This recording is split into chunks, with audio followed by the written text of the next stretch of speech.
Hello everyone, আসসালামু আলাইকুম। আমি হ্যাশপিজন লক্ষ্য থেকে তাসিম বলছি। চলে আসলাম আমি নতুন একটা ভিডিও নিয়ে।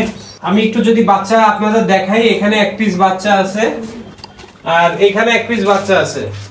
এখানে এক পিস না, সরি, এখানে দুই পিস বাচ্চা আছে। আর এখানে দেখতে পারবেন এখানেও কিন্তু দুই পিস বাচ্চা। এখন কথা হচ্ছে যে মায়েরা কিন্তু আবার ডিম পেড়ে দিবে। এই যে জোড়াগুলো আপনাদের দেখালাম, এই মায়েরা কিন্তু ডিম পেড়ে দিবে যদি আমি কবুতরদের না সরাই। এখন মায়াদের সরাইলে মদটা কিন্তু বাচ্চাদের খাওয়াবে। এখন আমি যে কাজটা করব, মায়াদের সরাই দেব। এখানে যে কবুতরটা আপনারা দেখতে পাচ্ছেন, এই জোড়াটা কিন্তু ডিম পারে না। এখন এদের আমি রাখলে আমার মনে হয় না যে সমস্যা হবে। এখন দেখি যে মায়ের খাঁচায় কয়টা জায়গা খালি আছে দেখতে পারবো। এবং এই খাঁচায় তো এই দাঁড়ানোর জায়গায় তো এই কবুতরটা দাঁড়াবে। 1 2 3 4, আমি 4টা মায়া আলাদা করতে পারবো। টোটাল 4টা মায়া আলাদা করতে পারবো, কারণ এর ভিতরে আমার যে জায়গা আছে দাঁড়ানোর জায়গা, সেখানে 4টা মায়া দাঁড়াতে পারবে। তাহলে আমি এখান থেকে এই মায়াটাকে আলাদা করে দিব। এখন মদটা হচ্ছে খাওয়া বাচ্চাদের। এখন যদি মদটা দেখি যে বাচ্চাদের না খাওয়ায়, আমার বাচ্চাদের একটু করে ছোলা খাওয়াই দিতে হচ্ছে, কারণ বাচ্চাদের খাবারের ঘাটতি থেকে যাচ্ছে। এখন মদদারা যদি বাচ্চাদের একান্তই না খাওয়ায়, তখন আমি মায়াকে দিয়ে দিব। কিন্তু আমার এটা হচ্ছে একটা এক্সপেরিমেন্ট বলতে পারেন, যদি আমি একে করে দেখতেছি যে কি হয়। এখন আমার জানা মতে যে মদদা মায়া যদি ডিম পারে, বাচ্চা যদি বড় হয়, মায়াকে সরাই দিলে মদদা বাচ্চাদের খাওয়ায়। এখন আল্লাহ ভরসা বাকিটা। এখন এই মায়াটাকে আমি সরাই দিব, কারণ ডিম পেড়ে দিবে এই মায়াটা।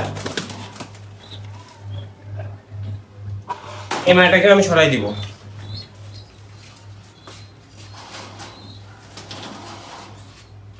এখানে দুটো মায়া দিয়ে দিলাম। এখন আর কোন মায়া দেওয়া যায়? সিরাজির মায়াটাকে দেওয়া উচিত, কিন্তু সিরাজির বাচ্চাটা এখনো বেশি বড় হয় নাই, কিন্তু এটা ডিম পেড়ে দিবে, কনফার্ম ডিম পেড়ে দিবে। সিরাজির মায়াটাকে আমি সরাই দিই।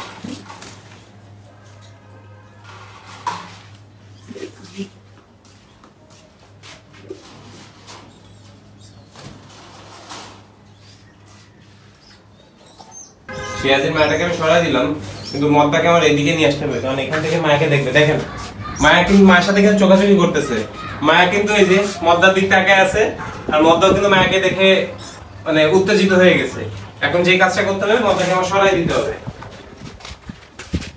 মদদার বাচ্চাটাকে আমি সরাই দিব। এখন যে কাজটা করবো সেটা হচ্ছে যে এই বাচ্চাদের এখানে নিয়ে আসবো।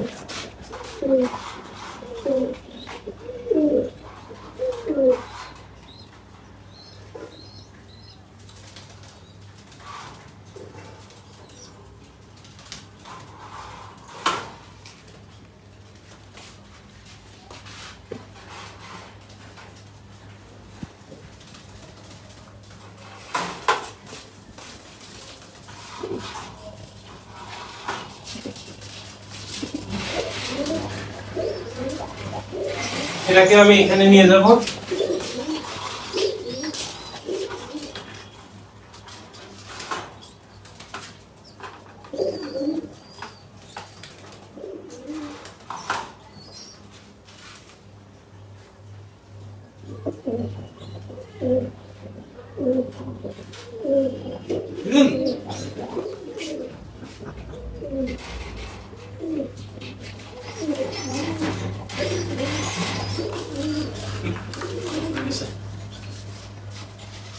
আমি মদদাকে এখানে দিয়ে দিলাম একটাই কারণে, যেন মদদা মায়াকে না দেখতে পারে।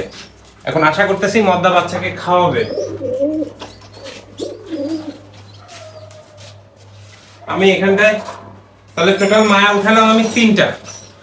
সিরাজির একটা মায়া উঠালাম, এখানে লাল মায়াটা উঠালাম, আর এখানে সাদা গিরিবাজটাকে উঠালাম। তো ভিউয়ার্স, আজকে আমি পুরোপুরি মায়াদের আলাদা করে দিছি। আমার এই কবুতরটাকে আলাদা করে দেওয়া উচিত, কিন্তু আমি এখন দিব না, আরো কয়েকদিন দেখবো, কারণ এই কবুতর যেহেতু ডিম পারে না, সেহেতু আমার উঠাই দিয়ে লাভ নেই।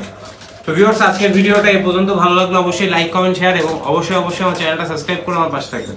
আসসালামু আলাইকুম।